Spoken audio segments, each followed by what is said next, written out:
용천입니다. 발바닥에 있는 경혈입니다. 발바닥에 경혈이 핵심적으로 보면 이거 하나죠. 물론 여러분이 볼 때 경회 기혈로서 이미 언급했었던 경혈들. 그래서 이간비라고 해서 족퇴 비경에서 이미 설명했었던 경혈들은 경회 기혈의 속성을 가지고 있죠. 그리고 뇌정혈에서도 이내정이라고 하는 경혈들이 발바닥 측에 있었던 적을 떠올릴 수가 있을 거예요. 이렇듯 어떠한 특정 경혈과 경회 기혈들이 상응해서 발바닥을 통해서 자을 하더라라고 생각하면 되고요. 그리고 우리가 보면 족퇴 비경면이나 족퇴 방광염 면에 있는 경혈도 발바닥 쪽에는 없지만 자침의 면은 결국 발바닥 측 피부 아래면으로 들어오고 있다는 생각을 해보면 발바닥 영역을 중심으로 해서 자극을 하는구나라고 생각하면 돼요.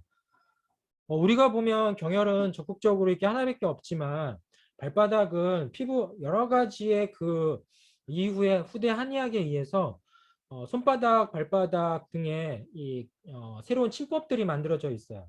그래서 발바닥을 중심으로 하는 족침요법들도 오히려 그 수침요법처럼 손바닥을 중심으로 수침요법처럼 등장하고 있더라. 그거는 인체를 일종의 홀로그램처럼 해석을 하는 거죠.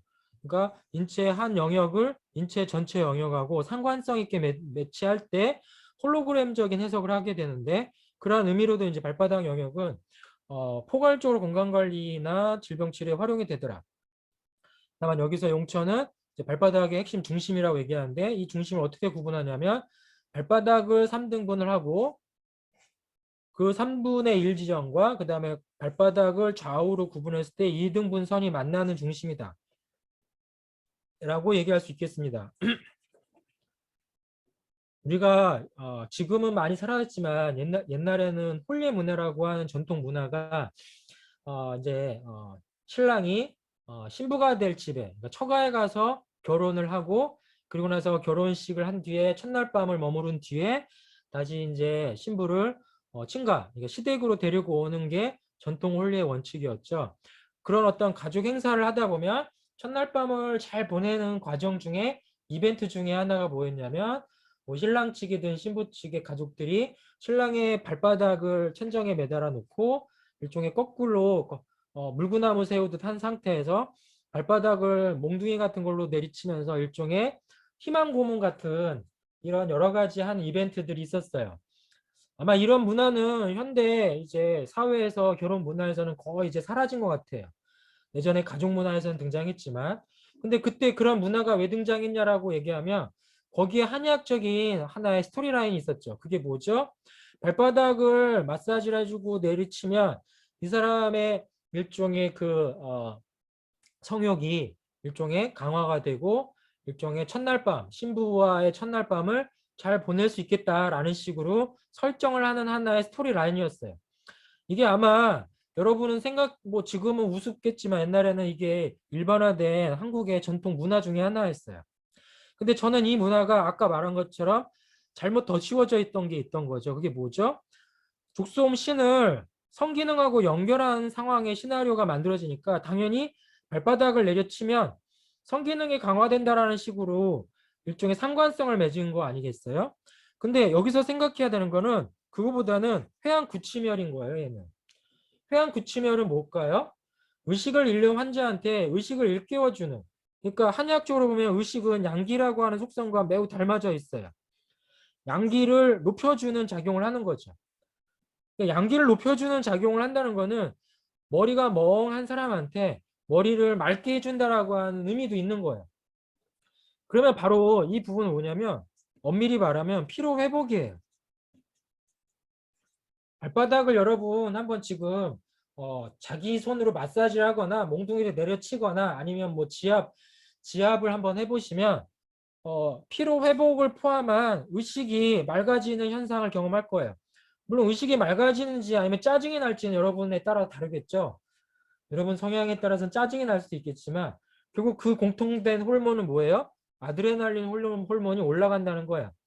노에프네프린과 에피네프린 성분의 교감신경이 흥분이 됨으로 인해서 결국은 부수적으로 양기, 한의학적으로 활기를 올려주는 효과가 있는 거죠. 이러한 경혈들이 인체 곳곳에 숨어져 있어요. 동맥에서는 수구열이 그랬어요. 예. 이러한 특징을 가지면 회한 구침이라고 하는 말이 여기에 왜 들어갔나라고 하는 거는 바로 이러한 특징이 있는 거죠. 그래서 용천은 오히려 양기를 붙들어 준다. 그럼 여기서 양기는 어떤 양기일까요?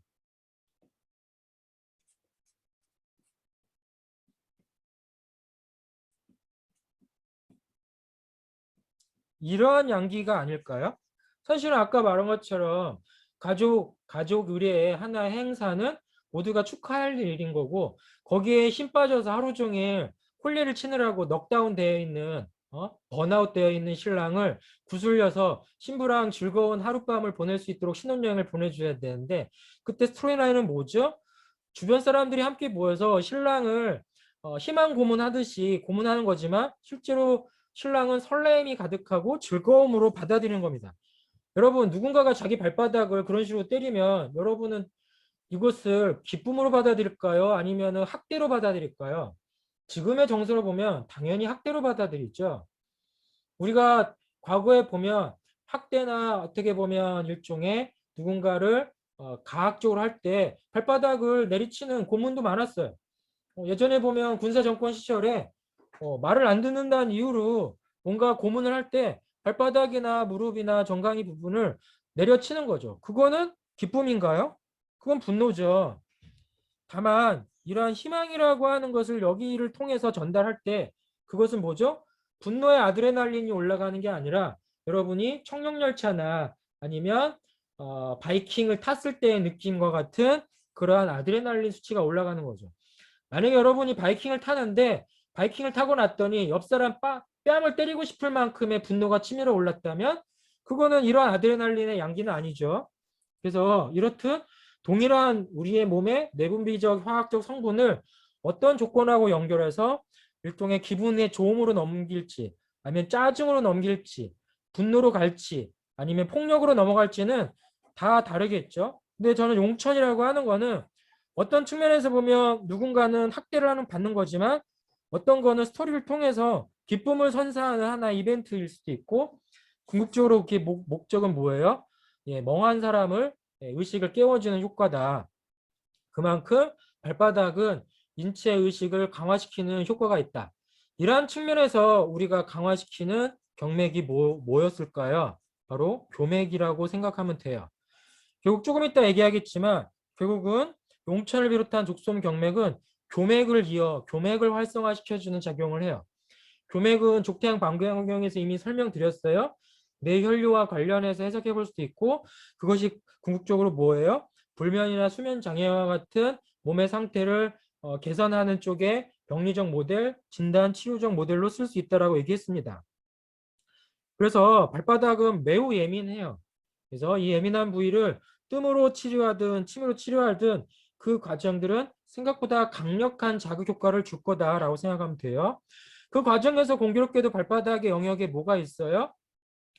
경강신경의 분지가 결국은 안쪽 복사를 통해서 발바닥을 통해서 이렇게 발가락 쪽으로 흩어지는 거죠. 사실 여러분이 보면 손바닥의 정맥활처럼 동맥활처럼 발바닥에도 동맥이 뻗어나가는 중심지가 되는 거예요. 그러니까 이러한 특정 지역들이 용천으로서의 가치를 발휘하는 거겠죠. 그래서 용천이라고 하는 공간을 이해할 때 이러한 동맥의 분지, 신경의 분지도 고려하면서 살펴보길 바랍니다. 다음으로 연곡혈입니다. 연곡혈 이해할 때 옛날에 수업 시간에 설명했었지만 공손이라고 하는 경혈하고 헷갈리면 안 된다고 했어요. 왜? 공손은 첫 번째 발허리뼈와 그 다음에 쐐기뼈를 중심으로 찾는다면 쐐기뼈와 발배뼈를 중심으로 찾는 게 연곡이다. 그래서 공손과 연곡의 차이를 구분해야 된다라고 얘기한 적이 있습니다. 연곡이라고 하는 경혈은 다른 명칭으로 용연이라고 하는 용의 연못.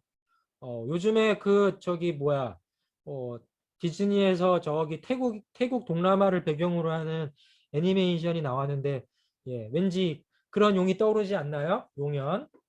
용이 사는 물. 그런 점에서 보면 용천이라고 하는 경혈의 느낌이나 용연이라고 하는 경혈의 느낌 다 비슷한 느낌이 옵니다. 특히나 연곡이라고 하는 공간은 예전에 자락요법을 쓸 수 있었다고 해요. 근데 이곳을 왜 자랑요법을 썼을까요? 말초혈관이 굉장히 풍부합니다. 여러분 말초혈관이 풍부한지 어떻게 알아요? 자기 발바닥 이쪽 연골 부위 보세요. 굉장히 무수히 많은 체표혈관이 여기를 분포하고 있어요. 이 상태에서 자기네 지금 건강 상태가 컨디션 안 좋다? 여기 검붉게 혈관이 뭉쳐 있을 거고요. 난 그렇지 않은데 그러면 일종의 연분홍직 피부에 혈관이 뭉쳐 있을 거예요. 이런 걸 통해서 건강의 상태를 이 지역에서 락맥 진단을 한 거기 때문에 이렇게 우려리 되는 형태의 병증이 있었다라고 생각하면 그 우려를 풀어주기 위한 자락법이 치료가 된 거겠죠? 그래서 족소음에 있어서 영국은 인체 어혈을 치료하는 병증 모델에 많이 쓰였어요. 이러한 특징들이 족소음 경맥에 많더라. 근데 어혈의 특징을 가질 수 있는 경맥이 또 뭐였죠? 족태인 비경이었잖아요. 족태인 비경도 결국은 큰 두렁정맥을 기반으로 하는 정맥류등이다. 그러니까 그게 한의학적으로 말하면 그게 어혈인 거예요. 그런 식으로 어혈이라고 하는 속성으로서 자락법을 쓰는 대상이 여기에 있구나 라고 생각하면서 보면 됩니다. 이 부위는 병증 모델이 뭐죠? 비뇨생식기 인후병증. 골반의 병증을 염두에 두고 또 인후의 병증도 치료하더라.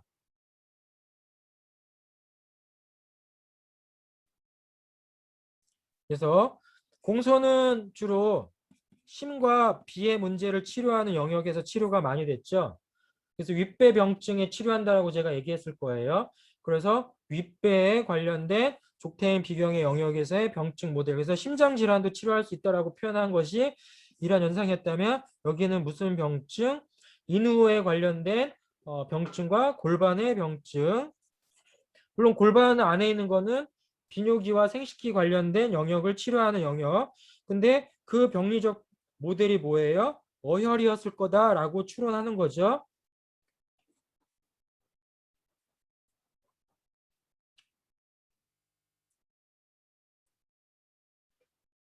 그 다음에 태계라고 하는 경혈입니다. 태계라고 하는 경혈은 안쪽 복사를 기준으로 윤기점의 수평선을 그어서 수평선과 뒤쪽 발 뒤꿈치 힘줄이 만나는 지역을 연결했을 때 그곳에 빈 공간 영역의 중심에 있다라고 보통 얘기하는데 태계도 옛사람들이 무엇을 찾았냐면 동맥의 박동처를 찾았어요.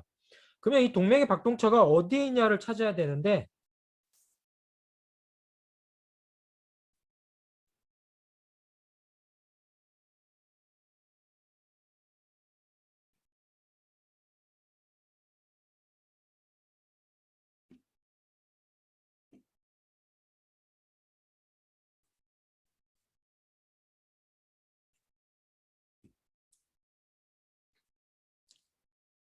뒷정강 동맥이라고 하는 게 지금 내려가고 있습니다.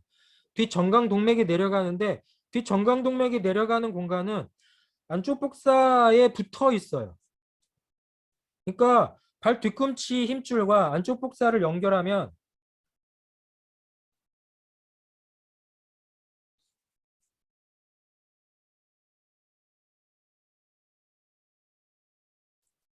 발 뒤꿈치 힘줄과 안쪽 복사를 연결하면 그 선분의 이등분 선 안은 동맥이 뛰는 공간을 잘 찾을 수가 없어요. 그래서 여러분이 나중에 이런 부분에서도 안쪽 복사 바로 뒤쪽에서 동맥이 뛰는 것을 관찰했을 때 그 부분이 태계혈에 가깝다. 그럼 태계혈에 가까울 때 그와 함께 가는 신경이 뭐냐를 찾아야 되는데 그것이 정강신경이라는 거예요. 그래서 정강신경이 통과하는 면으로 해서 안쪽 복사 아래쪽을 통해서 이렇게 내려가는 곳에 태계열이 있다라고 생각할 수가 있습니다. 그래서 여기 있는 것처럼 정강신경을 가깝게 찾는 방법으로 태계열을 찾아야 된다라는 게 이 태계열의 핵심인 거고 이 태계열과 관련된 이제 다른 명칭의 뭐 여세라든지 이런 거는 동의보감 내용이니까 참고하고요. 이 곳도 마찬가지로 해양 구치멸 중에 하나니까 결국 어떠한 목적성을 가져요? 용천이나 이런 경혈처럼 우리가 의식이 명료하지 않을 때 그 의식을 명료하게 만드는 작용이 있는 거죠. 그게 옛 문헌에서 나타나는 특징이라면 그것을 지금 어떤 목적으로 많이 써요? 비뇨생식기병증, 인후병증. 근데 여기에 추가로 대장병증이 들어와 있어요. 대장병증은 엄밀히 말하면 어떤 병증 모델에 가까워요? 족태인 비경 병증 모델에 가까운 거예요, 원래는.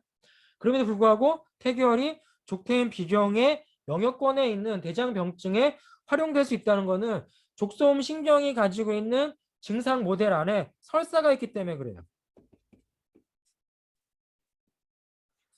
인체에서 설사와 관련한 병증의 병인에 신과 관련한 요소가 있어요. 신의 부족으로 인해서 생겨나는 설사. 근데 이 설사는 주로 어떤 설사냐면 현대판으로 말하면 과민성 대장 증후군 또는 크론시병과 같이 굉장히 만성화되어 있는 설사병증이 있어요. 이러한 병증들은 사실 원인 불명도 많고 심리적인 영향도 많아서 단순히 족태인 비경과 관련된 소화기 기능의 문제라기보다는 심리적인 문제, 면역적인 내분비계 문제로 연관돼서 해석할 수 있는 병증인데 이러한 병증의 설사는 신과 관련해서 한의학적으로 해석하는 거죠. 그래서 이러한 병증은 주로 신호로 인해서 생겨났다 라고 해석을 해요. 이런 설사는 주로 병증이 언제 나오냐면 새벽녘에 일어날 때 배가 아프고 설사를 해요. 그래서 일명 신설이라고 해요. 새벽 신자를 써서 신설.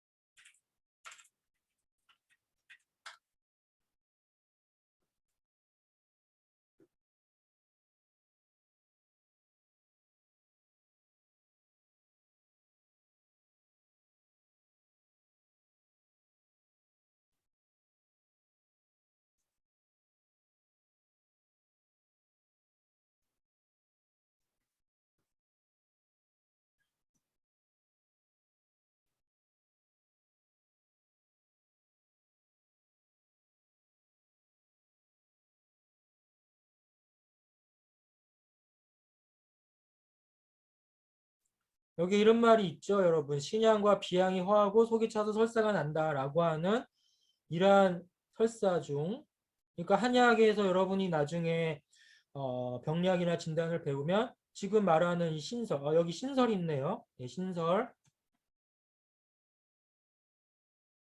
그래서 더 궁금하고 자세히 알고 싶다면 동의보감이나 이런 데 가면 아시겠지만 신호로 인해서 생긴 설사이기 때문에 실제로 약물 자체가 설사약보다는 신호를 치료하는 약물이 들어가는 거죠.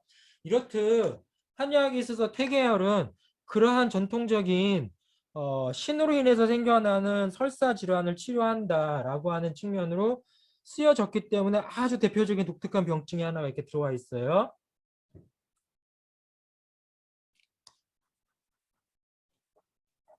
굳이 이런 것을 경혈학 시간에 일일이 설명을 안 해도 여러분이 나중에 친구의학이나 아니면 뭐 소화기 내과학이나 아니면 임상의학 시간에 또 배우겠지만 태계열이 가지고 있는 이러한 특징적인 속성을 우리가 전통적인 전통의학에서 어떻게 파악을 해야 될까 할 때 시동병 모델 안에 장벽이라고 하는 현상이 그러한 설사적 현상들을 소개하고 있었구나라고 보면 될 겁니다. 그래서 이러한 내용들이 지금 아까 말한 것처럼 태계열이 맥을 뛰는 것을 굉장히 중요하게 관찰했구나. 맥이 안 뛰면 죽는다라고 설정하는 것과 같은. 그래서 태계열에서의 맥진은 일종의 충과 관련되어 있는 요소하고도 관련성이 있는 거예요. 충맥. 인체에서 맥이 반드시 뛰어야 되는 곳이 어디예요? 태연이죠. 예, 스테인 폐경의 태연맥도 반드시 뛰어야 되는 거야. 만약에 거기서 맥이 안 뛰면 죽은 거죠. 그러니까 태계맥과 태연맥은 태자로 시작하면서 일종의 뭐죠? 맥의 핵심 부위를 또 언급을 하고 있는 거죠. 그러한 측면으로 태계열을 위치를 잡을 때 맥이 어디서 뛰는 걸 관찰하는 게 중요하다라는 얘기를 드립니다. 그 다음에 특히나 유독 지금 족소음 신경은 발목 주변에 경혈이 밀집되어 있어요. 지금 보면 알겠지만 태계열 설명하고 나서 이제 대종혈인데 대종혈이 지금 발 뒤꿈치 힘줄과 그 다음에 발 뒤꿈치 힘줄이 만나는 안쪽 복사 아래쪽에 있잖아요. 근데 이거를 뒷면에서 연상해서 보면 무엇하고 비슷하죠? 복삼이라고 하는 경혈의 발 뒤꿈치 영역을 바깥쪽에서 본 거하고 비슷한 느낌이 들지 않나요? 그러한 측면으로 해서 발 뒤꿈치 영역으로 보되 안쪽에 있다라고 생각하면서 복삼하고 함께 연결해서 보길 바래요. 그리고 여기도 마찬가지로 어떤 병증? 공통적이잖아요. 지금 허리, 인후, 비뇨 생식기. 그리고 나아가서 정신병증이 등장하잖아요. 이거 왜 등장했는지 이해돼야겠죠? 제가 지금 족소음 신경에서 주구장창 신지병증 언급을 한 게 바로 이러한 데서 특징적으로 등장하고 있다는 거예요. 그럼 이때 말하는 신지병은 어떠한 병증의 신지병? 불안과 우울 쪽에 치우쳐 있는 신지병이겠죠. 만약에 광증이나 조현병과 같은 양증적인 신지병이라면 조경명경에서 그 해당 경위를 찾아봐야겠죠. 이렇듯 여러분이 생각할 때 똑같은 정신질환이라도 그것을 양으로 볼 거냐 음으로 볼 거냐에 대한 현상에 따라서 우리가 선택하는 경맥과 경혈이 달라질 수 있다. 수천열입니다. 수천열, 태결에서 안쪽으로 오되 발 뒤꿈치 뼈 바로 위에 있습니다. 예. 부인과 병증에 많이 쓰입니다. 라고 얘기하는데 결국 이거는 비뇨기과 병증에 쓴다. 비뇨 생식기 질환에 쓴다. 라고 설명을 해서 여러분이 연상을 해도 될 것 같습니다.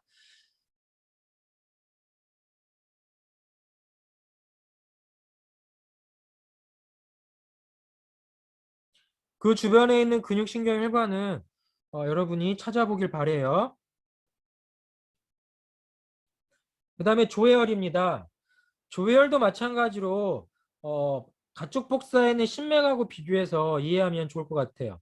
가쪽 복사 아래쪽에서 신맥을 찾았다면 안쪽 복사 아래에서 신맥을 찾는 거죠. 조회를 찾는 거죠. 여기 있는 그림처럼 안쪽 복사 아래쪽에서 조회를 찾을 때 이 조회의 역할이 안쪽 복사 아래 관절면으로 들어가야 될까요? 아니면 안쪽 복사 아래에 특정 공간을 염두에 둬야 될까요?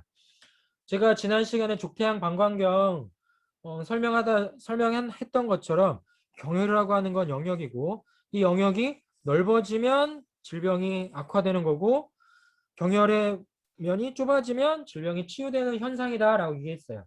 바로 조회 부위가 이런 현상을 보여줄 수 있기 때문에 어떠한 한 지점보다는 이 영역에서 환자의 반응을 쫓아가면 됩니다. 근데 이 영역에서 환자의 반응을 쫓아갈 때 핵심적인 게 뭘까요? 정강신경이 영역이 돼요. 정강신경의 영역에 가까울수록 자극량이 굉장히 세지기 때문에 그러한 특징으로 자극을 할 수가 있어요. 그래서 사실은 이쪽 부위는 정강신경의 안쪽 면이다라는 생각으로 자극을 하되 신경 쪽에 가까울수록 신경 자극이나 신경 손상의 위험은 높아져요. 왜 신경 손상의 위험이 높아질 거냐면 뼈 위에 있기 때문에 그래요.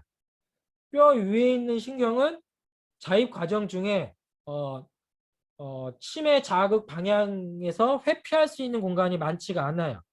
그래서 자침 시 강자극이 오거나 아니면 신경 손상이 올 수 있기 때문에 가능한 자극을 조절해야 되는 만큼 환자에게 적절한 자극량을 주고자 하는 노력을 기울여야지 그렇지 않으면 치매에 의한 쇼크가 올 수가 있어요.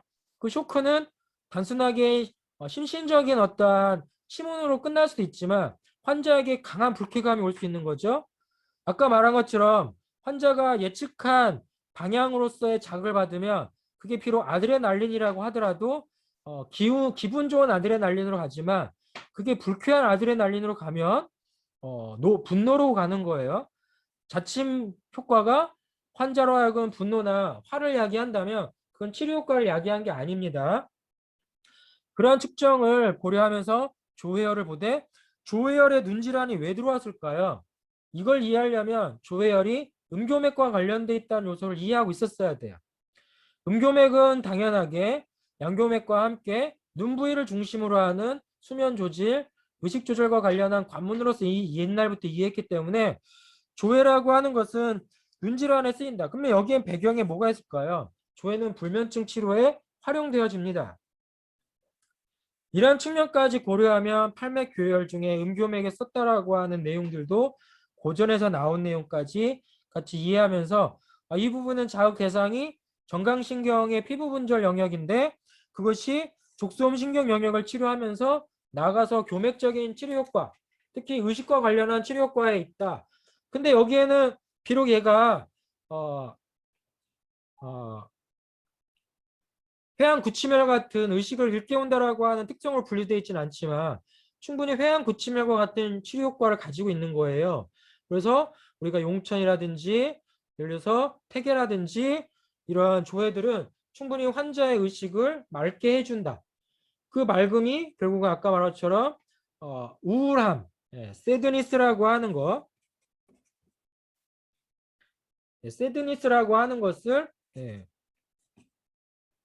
플레이주어로 전환해 줄 수 있는 요소적인 개입이 가능해지더라. 다만 이러한 가능을 가능하게 하기 위해서는 충분히 환자와의 의사소통이 충분한 상태에서 이러한 경혈들을 써봐야겠죠. 그래서 신지병에도 쓸 수 있다라고 여러분이 나중에 생각해 보는 겁니다.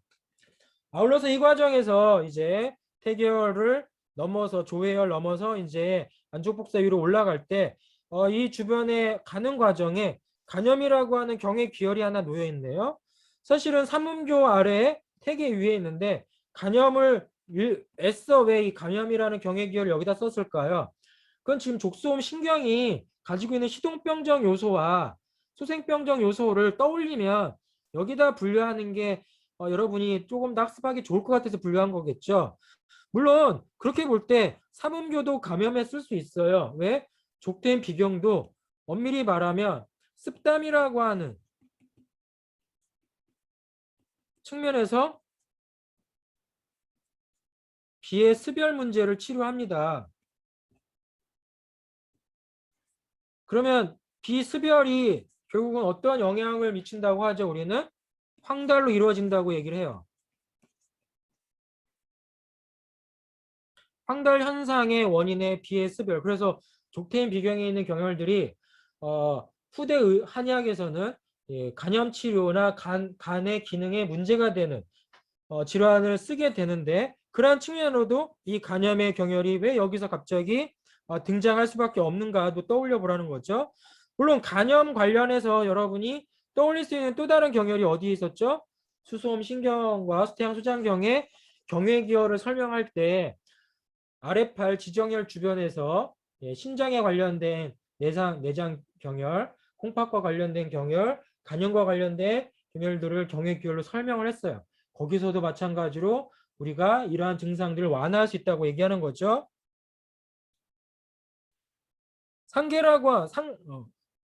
상태계라고 하는 경혈인데 태계보다 약간 위에 있어요.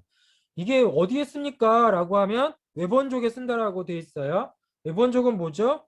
여러분이 주로 신발 신고 가면 발목에 꺾이죠.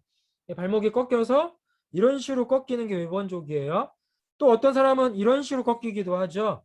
예. 여러분 잘 보면 요즘에 발바닥이 저기 잘 안 맞아서 발목이 안쪽이나 바깥으로 꺾이는 상황들을 많이 볼 거예요. 그것이 가지는 향후의 문제는 뭐죠? 결국 피로죠. 구조적인 피로도가 구조적으로 쌓이면 어떻게 돼요? 근파일이나 심줄 손상, 관절 손상으로 이루어진단 말이에요. 이러한 문제를 완화해주기 위해 뭐하죠? 피로를 줄여줘야 되겠죠. 스트레스를 줄여야 돼. 기계적 스트레스를 줄여주는 치료적 일종의 물리치료 요법으로 많이 썼구나라고 생각하면서 특이는 내상의 질환만 쓰는 게 아니라 이 근처가 가지고 있는 근골격계를 강화시킴으로 인해서 이러한 물리치료요법으로도 썼구나라고 생각하면 좋겠습니다. 그럼 이거 알려면 뭘 알아야 돼요? 이 영역을 통과하는 근골격계 구조, 힘줄 구조를 알아야겠죠. 그 다음에 부류입니다. 부류혈은 태계혈에서 위로 2촌 올라간 경혈입니다. 아킬레스 텐던 쪽에 가깝다고 얘기하고 다른 명칭으로 보면 창양, 복백 이런 얘기가 있는데 여기도 맥이 뛴다라는 옛날 표현이 있어요. 부류혈이 맥이 뛴다라는 것도 마찬가지로 동맥 관련 관찰했다라는 얘기인 거고 그러면 뒷정강 동맥 영역이 되는 거고 뒷정강 동맥 영역을 찌르면 당연히 같은 공간 안에 정강신경 영역이 들어온다 라고 생각하면서 경혈을 보되 이 경혈이 가지는 되게 유니크한 측면이 뭐냐면 족송 경혈로서 보기에는 어려운 다른 병증, 전신성 병증 중에 땀 질환을 치료한다는 거예요. 땀의 질환을 치료하는 경혈로서 불이혈이 존재하더라. 이거는 신의 문제로서 땀의 문제를 해석할 수도 있겠지만 사실은 이거는 굉장히 많이 해석을 풀어가야 되는 거고요. 또한 심의 문제로 땀을 풀려면 주로 여기서는 도한증을 찾아야 돼요. 식은땀. 식은땀을 찾을 때 신과 관련한 족속 신경의 병을 찾는데 여기는 도한을 비롯한 여러 가지의 다한증을 다 치료한단 말이에요. 근데 땀을 치료하는 대표적 경혈이 또 어디에 있냐면 합곡에 있어요. 그래서 수양명 대장경에 합곡혈에 가면 옛 문헌 안에 따라서 다한증을 치료하는 조절 역할을 가져요. 그래서 수양명 경맥과 족송 경맥에 있는 불이혈들이 합쳐져서 땀 증상 치료에 많이 활용되는 활용성들이 있더라. 이러한 임상적 경험들이 지금 불이혈에 독특하게 들어가 있습니다. 그거 이외에는 복부와 허리병증. 허리병증은 무슨 병? 허리 통증, 요통을 치료하는 거죠. 그러니까 허리에 경근 질환을 치료하는 경맥이인 거죠. 그래서 이것 때문에 어떤 일이 벌어졌냐면 신호요통을 치료하는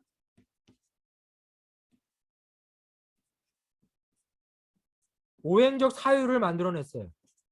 왜 만들 수 있을까요? 신은 콩팥이니까 수죠. 물숫자, 오행의 숫자예요. 그러면 허하면 어떤 식으로 우리가 보살을 하죠? 허즉, 오기모,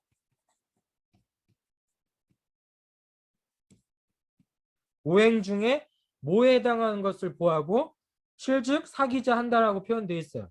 그러면 신이 허하면 그 허한 경맥을 보하기 위한 오행적 사유는 뭐죠? 금에 해당하는 경맥이나 경혈을 자극하겠다라고 하는 게 의학 입문 시대 이후에 일종의 보사법, 치매 보사법의 선택의 과정에 있는 거예요. 그러면 여기서 봐요. 불이혈이 오수혈 중에 경혈인데 이 경혈은 여러분한테 제가 강조는 안 하지만 당연히 외우고 있을 오행의 법칙에 따라서 뭐에 배속이 돼요? 금에 배속이 돼요. 그래서 결국 불이혈이 족소음 신경의 금혈이기 때문에 여기를 치료하는 게 신호요통을 치료한다라고 하는 현상으로 해석되는 거죠. 근데 전제는 뭐예요? 금이기 때문에 요통을 치료한 게 아니라 족소음 신경이기 때문에 불이혈이 요통에 치료한 건데 그 요통을 치료하는 경험을 사유할 때 허즉 보기모의 원리를 써다가 보법을 한 것처럼 소개하는 거죠.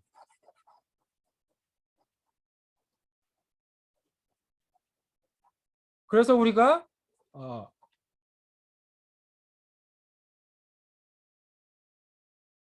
나중에 보면 경거혈과 불이혈을 합쳐서 신호요통에 쓰는 치료법이 만들어집니다. 경거혈, 이 경거혈 어디서 배웠을까요? 스텐 폐경에 노동맥에 경부위에 있었죠. 이쪽 손목 이것도 허파에 금에 해당하니까 금금이라는 오행의 원리로 경거와 불유를 썼다. 이런 논지. 이게 사암침법이 여러분이 나중에 배우게 될 친구의학 시간에 배우는 사암침법, 오행침법의 원리가 돼요. 근데 이런 거를 하기 전에 결국은 족솜신경이 요통에 쓸 수 있다라고 하는 전제 조건이 깔려야 지금 이러한 오행적 사유를 부여해도 여러분이 암기하기가 좋겠죠. 애써 제가 오행과 사암침과 같은 이러한 논지를 축소해서 설명하는 거는 여러분이 이러한 논지로만 접근하면 족소음 신경이 시동소생병이 가진 의미, 족소음 경근이 가지고 있는 허리 부위의 분포 영역에 대한 속성은 다 까먹고 이제 오행의 관념적인 접근만 자꾸 하게 돼서 인체를 관찰하지 못한다는 점이 생각이 들어서 한번 소개를 해본 겁니다. 그래서 중요한 게 땀. 아까 말한 것처럼 경거열도 땀 질환에 치료합니다. 가서 한번 살펴보세요. 스텐 폐경에 있는 경혈과 수양명 대장경인 합곡혈들을 가서 보면 다 땀 질환 치료하고 있어요. 이들 질환이 치료하는 원리에서 보면 결국은 그들 경혈들이 불혈과 함께 전신성이러한 체액 조절에 관여를 하더라. 근데 땀 조절은 궁극적으로 무슨 신경이 담당하죠? 교감신경이 담당합니다. 그래서 여러분이 보면 손바닥에 땀이 많았을 때 현대의학에서는 무슨 시술을 하죠? 교감신경 절제술을 해요. 해당 땀이 많이 나는 영역의 교감신경을 절제해버려요. 그럼 우리는 어떻게 해야 돼요? 교감신경을 억제하는 쪽에 자극 기술을 개발하면 되는 거겠죠. 교감신경 억제 기술은 부교감신경을 올리는 쪽으로 자극을 해야 되는 거고. 그래서 여러분이 보면 땀이 많이 날 때가 어떨 때예요? 내가 뭔가 흥분되어 있을 때라는 거지. 그래서 자세히 보면 이러한 부교감신경과 교감신경을 조절할 수 있는 역량이 많다라는 얘기도 할 수 있는 거예요. 땀 조절을 할 수 있다라고 하는 경혈들은. 그러면 자율신경계를 잘 조절한다는 건 또 나가서 무슨 작용을 광의적으로 할 수 있는 거죠? 내장기관의 기능을 잘 조절할 수도 있는 거예요. 내장기관의 기능 실조증을 치료할 수도 있어요. 네. 그러니까 이렇듯 여러 가지 방안으로 쓸모를 있게 만드는 방안 찾아보는 거죠. 그 다음에 교신입니다. 교신은 불유혈에서 앞쪽으로 5분 정도 앞으로 이동해요. 불유혈이 있다면 불유혈에서 앞쪽으로 5분.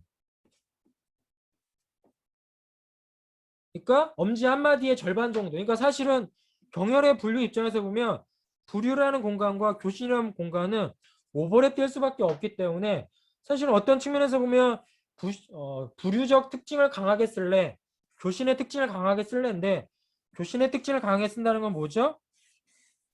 비뇨생식기 측면을 강하게 쓴다는 뜻이고 불유의 특징을 강하게 쓴다는 건 뭐죠? 땀의 질환을 강하게 쓴다라는 특징으로 갈 수가 있을 것 같아요. 전신성 질환. 그렇게 해서 나눠봅시다. 그 다음에 축빈입니다. 축빈의 동의보감 명칭은 언급을 안 해, 동의보감에 이명이 없기 때문에 외우라고는 안 하겠지만 이 글자를 여러분이 떠올리면 이 글자하고 굉장히 닮아 있는 경혈이 어디에서 찾을 수 있냐고 하면 어디에 있냐면 족태양 방광경의 승근이나 승산혈이에요. 그러면 승근이나 승산혈에서 이걸 찾는다는 거는 그 근육이 뭐죠? 장단지 근육이구나. 장단지 근육의 병변을 치료하는 데 도움을 주겠구나. 그래서 찾으면 되고 근데 여기에 지금 그거 말고 정신증에 쓴다. 축빈을 정신증에 쓰는 거는 아까 태계혈이 정신증에 쓸 수 있고 그 다음에 용천혈이 정신증에 쓸 수 있고 그 다음에 비록 적극적이지 않지만 음교맥의 조해가 정신질환의 이러한 측면에 활용될 수 있고라고 하는 면을 지금 계속 보여주고 있는 족솜경의 하나의 영역이라고 보시면 됩니다. 그래서 축빈증도 일종의 정신질환의 영역으로 활용되어진다. 경험적으로. 이 영역의 특징은 발 뒤꿈치 힘줄과 그 다음에 가자미근이 만나는 경계 지역이 있어요. 이거는 경혈학 실습 시간에 여러분이 이 결을 찾아서 족솜경을 찾아야 되는데 이 결을 잘못 찾으면 무엇과 헷갈리냐면 족태인 비경의 누곡하고 헷갈려 버려요. 누곡은 긴 발가락 굽힌근 쪽에 가까워요. 그렇지만 축비는 장단지 근육 쪽과 가자미 근육 쪽에 가까워요. 근데 그 차이가 실제로는 별 차이가 없어요.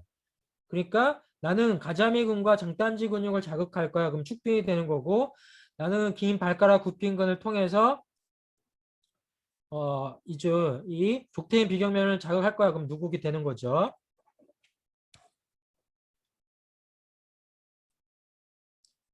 그래서 누국의 영역과 이 축빈의 영역을 잘 구분해 봐라. 그래서 여러분이 실제로 관찰해 보면 이 장단지 근육의 안쪽 갈래의 아래쪽 모서리에서 이렇게 내려가는 쪽에서 골도분촌으로 찾는다. 라는 것을 떠올려야 됩니다. 그 과정에서 주변에 있는 경혈, 누고, 삼음견은 족태음 비경, 여기는 족소음 신경의 영역이었구나. 라는 걸 알 수가 있겠죠. 유독 발목 안쪽에 족소음 신경이 굉장히 많죠. 족태인 비경도 물론 상구열이 있었고 삼음교가 있었고 누곡이 있었고 직열이 있었고 운능첨이 있었어요. 근데 그것은 띄엄띄엄 올라오고 있다면 족소음 안쪽 복사를 중심으로 굉장히 몰려 있죠.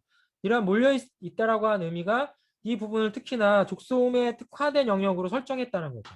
그래서 여러분 여기서 또 다른 생각을 떠올려야 돼. 뒤꿈치 영역을 옛날에 장사항적으로 신의 영역에다가 포함을 시켰어요.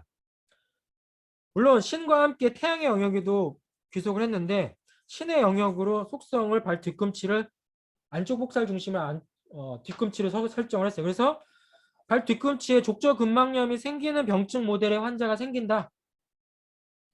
예를 들어서 하지 정맥류가 오는데 정맥류가 오면서 발이 저린다. 그럼 그건 족태인 비경의 병증이에요. 근데 하지가 저리는데 뒤꿈치가 시리다. 그건 족소음의 문제로 해결하려고 한 거예요. 아마도 여러분 중에 이런 학생이 분명히 제가 말하면 혼자서 나 지금 여기가 많이 시려요. 발목이 저리고 시려요. 자꾸 발목을 잘 삐어요. 발목이 잘 삐어요. 발목이 시려요. 예, 이러면서 저려요. 그러면 이건 신의 문제, 족소음의 문제로 귀결해서 치료하고 하지 정맥류인데 다리가 자꾸 붓고 저려요. 그러면 족태음의 문제로 해결하려고 해요. 그러면 사실 이건 치매 문제뿐만 아니라 처방약의 문제로도 바뀌겠죠. 일로 가면 혈의 문제에서 치료하려고 할 거고 이쪽으로 가면 신과 뼈의 문제로 해결하려고 할 거예요. 처방의 구성이 이렇게 바뀌어요. 그리고 이쪽으로 오면 육미라고 하는 처방으로 가고 이쪽으로 가면 보중 A탕이나 귀비탕 이러한 당귀와 관련한 약물로 무쌍해지고 물론 이러한 내용들은 자세하게는 본초나 방지에서 여러분이 그 문제점을 찾아서 해결하길 바래요. 제가 그쪽은 전문가가 아니니까. 이렇듯 같은 다리 영역임에도 불구하고 영역을 족소음으로 볼 거냐 족태행으로 볼 거냐 또한 장단지로 보면 또 족태향도 관련돼 있죠. 승근이나 승산. 이렇게 보면 이제 다리로 왔고요. 나머지 다리 영역도 다시 설명을 드릴게요. 4분밖에 안 남아가지고 오늘도 족소음을 다 끝내긴 어렵구나 라는 생각이 떠오르지만 다리까지는 끝내볼 요량을 합니다. 복부는 너무나 쉽게 끝낼 수도 있으니까.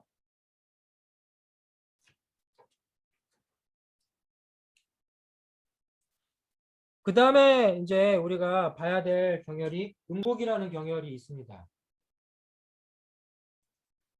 오늘 설명은 아마 음곡에서 끝내드릴 것 같습니다.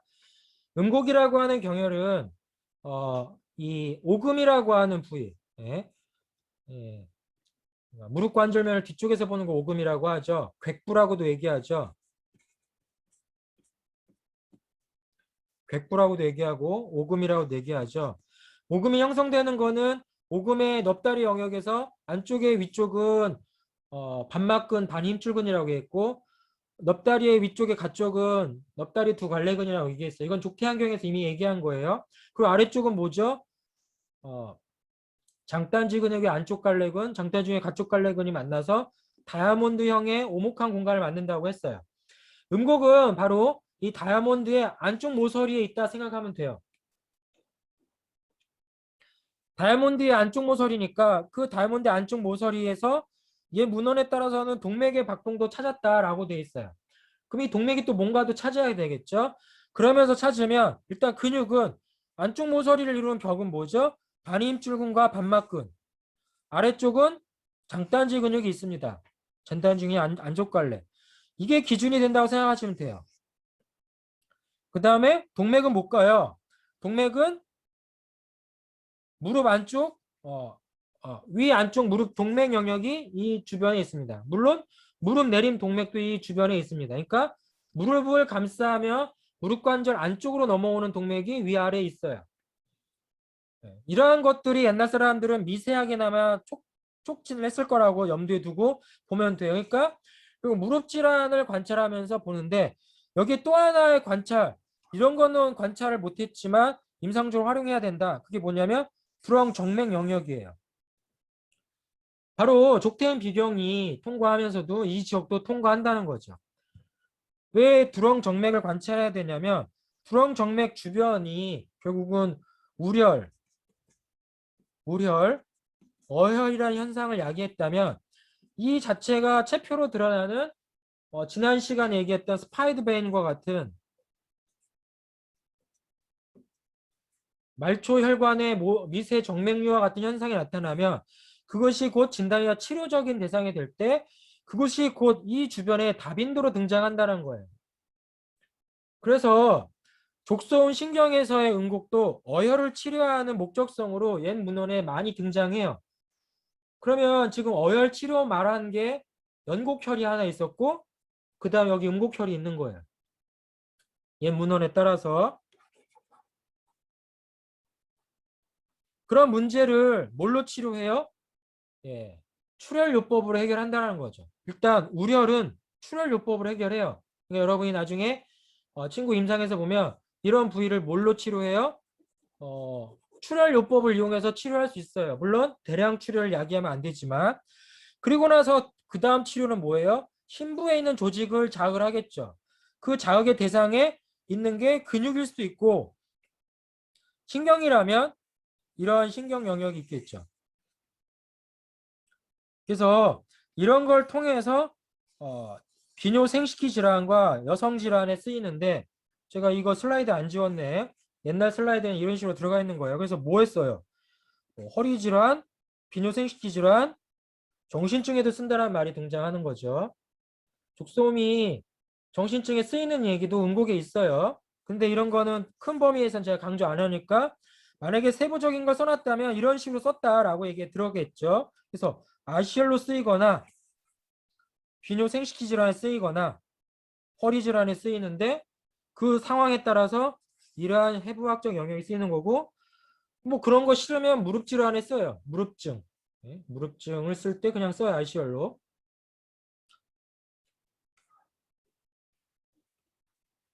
이러한 아시얼적 특징과 원위치열적 특징을 고려해서 음곡을 보되 음곡혈이 생각보다 찾기가 어려워요.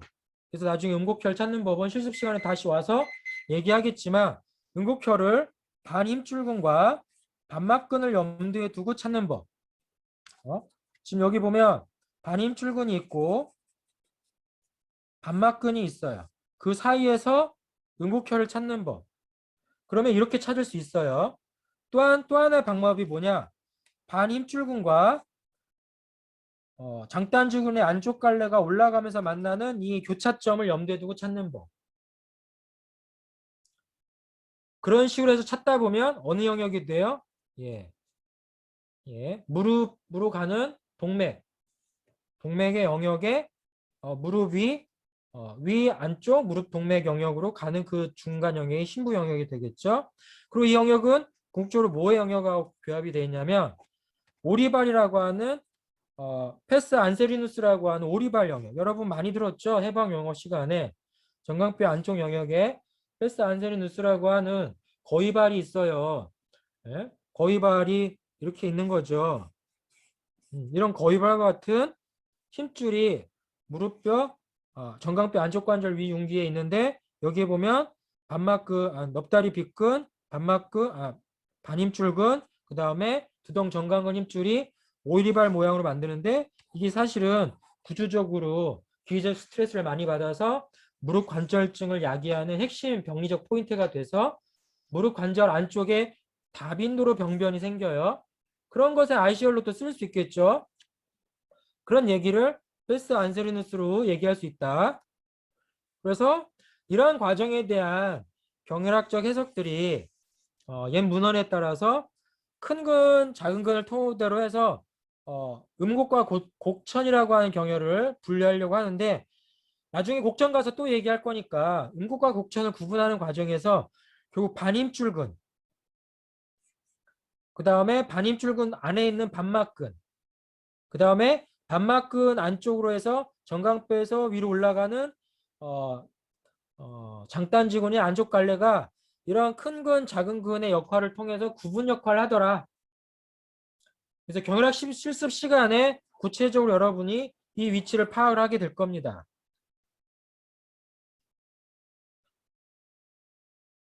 예, 그래서 결국 무릎 관절 면에서 어떤 식으로 접근해서 음곡과 곡천을 찾을 건가, 음곡과 곡천을 찾을 건가, 이러한 미세한 차이가 실제로 음곡과 곡천의 주지적인 특징을 다르게 나타낼 것인가, 이건 친구 임상 현장에서 찾아야 될 문제지만 옛사람들은 이 미세한 차이를 구분하려고 굉장한 문헌적 분석을 해왔다라고 하는 점을 얘기를 해봅니다. 그래서 여러분한테 당부하는 거는 오금의 안쪽 면에 반임줄근, 반막근, 두덩정강근을 비롯한 패스 안세리누스와 장단지 근육의 안쪽 갈래의 모습들을 해박적으로 잘 파악하면서 응곡혈 주변의 해박적 구조를 관찰해 보기를 당부를 합니다.